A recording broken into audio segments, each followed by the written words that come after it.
আজকে এরা যারা এখানে আছে সবাই হুসেনের প্রেমিক, সবাই ইয়া হুসেন বলে আসছে, কেউ আজকে কিন্তু ইয়াজিদের পক্ষে আসেনি। 61 হিজরিতে ইমাম হোসেন নিজের মাথা দিয়ে ইসলামকে জীবিত করেছে এবং এই মিছিল, এই বিজয় মিছিল হচ্ছে তারই প্রমাণ যে ইয়াজিদ হেরেছিল, হেরে আছে এবং হেরেই থাকবে। 61 হিজরি থেকে এখন পর্যন্ত তা কিয়ামত পর্যন্ত যতই ইয়াজিদি আসুক, হুসাইনি সবসময় জিন্দাবাদ ছিল, জিন্দাবাদ আছে, জিন্দাবাদ থাকবে।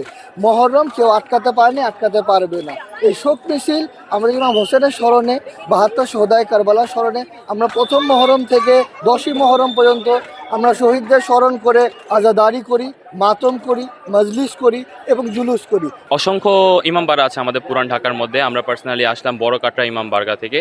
আমরা প্রথমে বড়কাটা থেকে বের হয়ে এসে চকবাজারে, চকবাজার থেকে লালবাগ হয়ে আজিমপুর, তারপরে নিউ মার্কেট হয়ে আমরা এখানে অস্থায়ী কারবালা জিগাতলা এসে পৌঁছালাম। যদি প্রশ্ন করা যায় কতগুলো ইমামবাড়া আছে আমাদের পুরান ঢাকার মধ্যে, অসংখ্য ইমামবাড়া আছে।